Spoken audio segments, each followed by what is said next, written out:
उत्तर प्रदेश में कोरोना को लेकर जो हालात हैं, आज उन्हीं चीज़ों को एक बार फिर मैं आपके सामने लेकर आया हूँ। आज आप देख रहे होंगे कि कई सारी खबरें जो हैं वो सोशल मीडिया पर चल रही हैं और लोगों का गुस्सा उस पर जाहिर हो रहा है। एक तो बिहार से खबर है कि पप्पू यादव को गिरफ्तार कर लिया गया है, जिसमें वो कोरोना पेशेंट्स की और लोगों की मदद कर रहे थे। दूसरा ये है कि बिहार में गंगा के रास्ते बहुत सारे शव पहुंचे हैं, जो भी एक भयानक संकेत देते हैं कोरोना संक्रमण के फैलने का, और जिसकी वीडियो जो है वो सोशल मीडिया पर वायरल हो रही है। बिहार के जो नेता हैं वो लोग अपने सोशल मीडिया पर वायरल कर रहे हैं, और प्रदेश के जो वहाँ के बड़े नेता वो कह रहे हैं कि ये जो लाशें जो आई हैं कोरोना से संक्रमित ये उत्तर प्रदेश से बहकर आई हैं।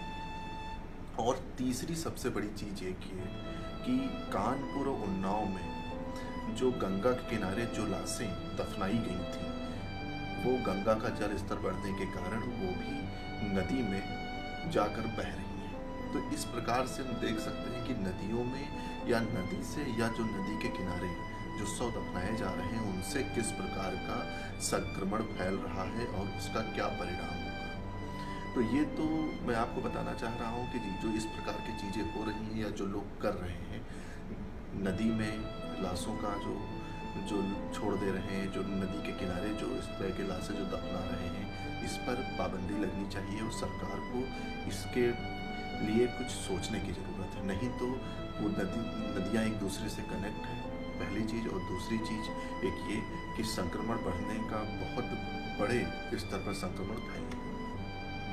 दूसरी चीज़ ये है कि चूँकि लॉकडाउन चल रहा है, अलग अलग प्रोटोकॉल के साथ उत्तर प्रदेश में शराब की दुकानें अब तक बंद थीं, व्यापारियों की दुकानें बंद थीं, और इसी दौरान देखा गया है कि कुछ जनपदों में उत्तर प्रदेश के शराब की दुकानें जो हैं वो खोल दी गई हैं। अब व्यापारी जो हैं और जो लोग हैं वो इस पर गुस्सा जाहिर कर रहे हैं, विरोध जाहिर कर रहे हैं कि जो आवश्यक चीज़ें हैं उन पर आपने पाबंदी लगा रखी है, और जो मदिरा जैसी जो चीज़ है उस पर आपने दुकान खोलने का आदेश कर दिया है। तो इससे भी लोगों का गुस्सा जो है वो जाहिर हो रहा है। तो इन्हीं सब चीज़ों के बीच में उत्तर प्रदेश से कई सारी चीज़ें आज निकल के आ रही हैं। स्कूल बंद हैं, मदिरा की दुकानें खुली हैं, वो बच्चे जो अनाथ हो गए हैं, जिनके परिवार में उनके परिवार वाले जो ख़त्म हो गए हैं, माता पिता, उनका क्या होगा, उनकी फ़ीस कौन जमा करेगा। इन सब चीज़ों को लेकर भी कई सारी चीज़ें सोशल मीडिया पर चल रही हैं, और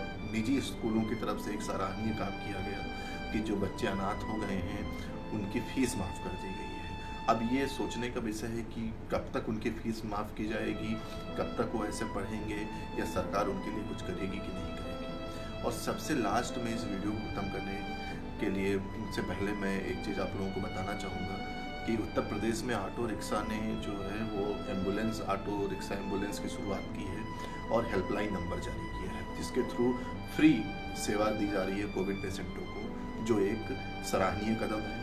और इस प्रकार से अगर समाज में लोग आगे आ रहे हैं, मानवता को समझ रहे हैं और एक दूसरे की मदद के लिए खड़े हैं, तो निश्चित है कोरोना से हम लोग जंग जीतेंगे। तो दोस्तों, आज हमका मेरा जो ये वीडियो था वो इन्हीं सब चीज़ों पर आधारित था। पहला तो एक ये कि जो लाशें जो हैं, जो शव जो है नदियों में बह रहे हैं, उन पर रोक लगनी चाहिए, उससे संक्रमण का बहुत बड़े स्तर पर फैलने का कोरोना का चांस है। दूसरा चीज़ जो है, मदिरा की वजह से भी संक्रमण फैलेगा। 3-3, 4-4 घंटे के लिए दुकानें खुल रही हैं, एक समय तय किया गया, उसमें दुकानों पर भीड़ बहुत लग रही है, व्यापारी परेशान है, आवश्यक चीज़ों के लिए दुकानें बंद हैं।